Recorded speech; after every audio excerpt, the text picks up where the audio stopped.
A guten Erev Shabbos, my dear friends. This week's Parshas Boy. We light candles here in Brooklyn at 4:40. Man, make sure to put on tefillin before Shabbos, and please have in mind our brothers and sisters in the Holy Land.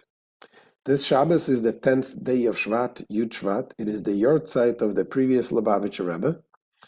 He passed away in 1950. And a year later, 1951, our Rebbe accepted the leadership. So this very special holy day.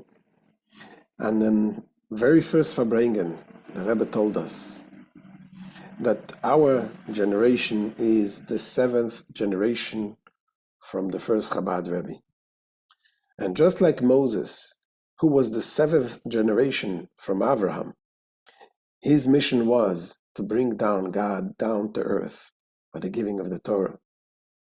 Our mission is the same. We need to bring down God down to earth, to reach out to every last Jew and to reveal godliness within him. And the Rebbe says there's an interesting lesson we learn also from this week's Torah portion, talking about the plagues. The Egyptians were plagued. The last plague was the firstborn of the Egyptians. They all died. And God instructed the Jewish people they should stay at home inside. And they should put blood on the doorpost, the blood of the offering of the sacrifices, the Passover, and also the blood of the circumcision. And that way, this will be a sign to save them. But then there is an interesting Rashi that says that even if a Jew was not at home, but he was rather in an Egyptian home, God came and saved him too. So the Rebbe, think about it. What kind of Jew would be at that night in an Egyptian home? And the night after suffering all the sufferings from the Egyptians, after seeing all the plagues that God gave the Egyptians, and Hashem says, you can save yourself, be at home, put the blood on the doorposts.